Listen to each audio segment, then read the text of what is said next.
नमस्ते साथियों, ये है आपका अपना कार्यक्रम गांव आजीविका और हम, जिसमें हम और आप सुनते हैं खेती और आजीविका से जुड़ी जानकारियां। और आज हमारे साथ है कृषि वैज्ञानिक कपिल देव शर्मा, जो बता रहे हैं कि ग्रीष्मकालीन खीरे की खेती किस तरह से की जाती है। तो आइए सुनते हैं।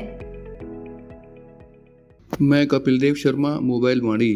सभी किसान भाइयों को नमस्कार। किसान भाइयों, आज बात करते हैं खीरा की फसल के बारे में। खीरा गर्मी की एक महत्वपूर्ण फसल है, जिसकी खेती गर्मी के अलावा बरसात के मौसम में भी की जा सकती है। तो बात करते हैं इसकी खेती के लिए मिट्टी कैसी होनी चाहिए।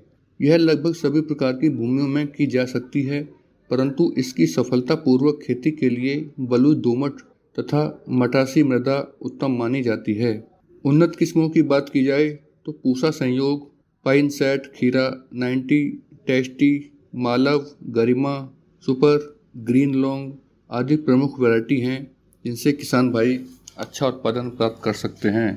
तो बुआई का समय स्थान विशेष की जलवायु पर निर्भर करता है।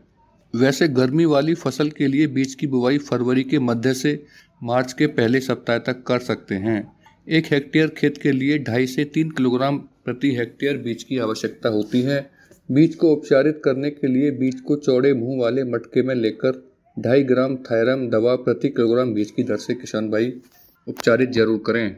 बुआई के लिए अच्छी तरह से तैयार खेत में थाले तैयार कर लें।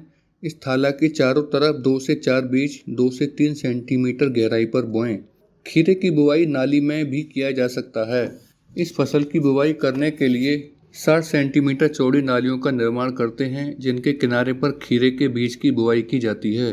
2 नालियों बीच की दूरी 2.5 मीटर रखें। इसके साथ ही एक बेल से दूसरे बेल के नीचे 60 सेंटीमीटर का फासला भी रखें। ग्रीष्म ऋतु की फसल के लिए बीज की बुआई करने से पूर्व 12 से 18 घंटे तक पानी में भिगोकर रखें। इससे बीज का अंकुरण अच्छा होता है तथा बीज की बुआई के लिए कतार से कतार की दूरी 1 मीटर व पौधे से पौधे की दूरी 50 सेंटीमीटर रखें।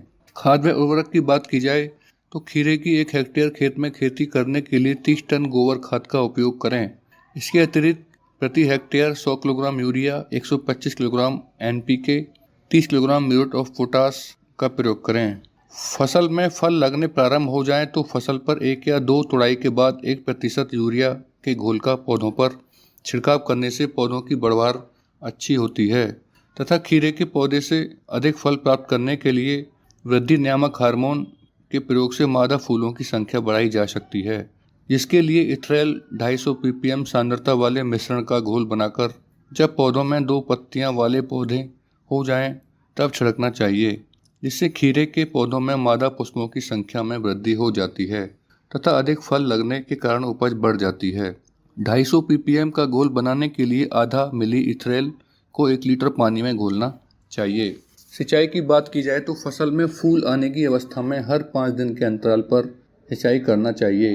जिन क्षेत्रों में सिंचाई जल की कमी हो वहां पर टपक सिंचाई लगाएं। इससे खेत में पर्याप्त नमी बनी रहती है, साथ ही सिंचाई जल की आवश्यकता भी कम होती है। खीरे की फसल की अवधि 45 से 75 दिनों की होती है, जिससे लगभग 100 से 150 कुंटल प्रति हेक्टेयर उपज प्राप्त होती है। खीरे की बेमौसम फसल पॉली हाउस में लगाकर भी किसान भाई अच्छी आमदनी, अच्छा उत्पादन प्राप्त कर सकते हैं। साथियों, अगर आज के विषय से जुड़े आपके कोई सवाल है तो फोन में नंबर 3 का बटन दबाकर जरूर रिकॉर्ड करें। नमस्ते।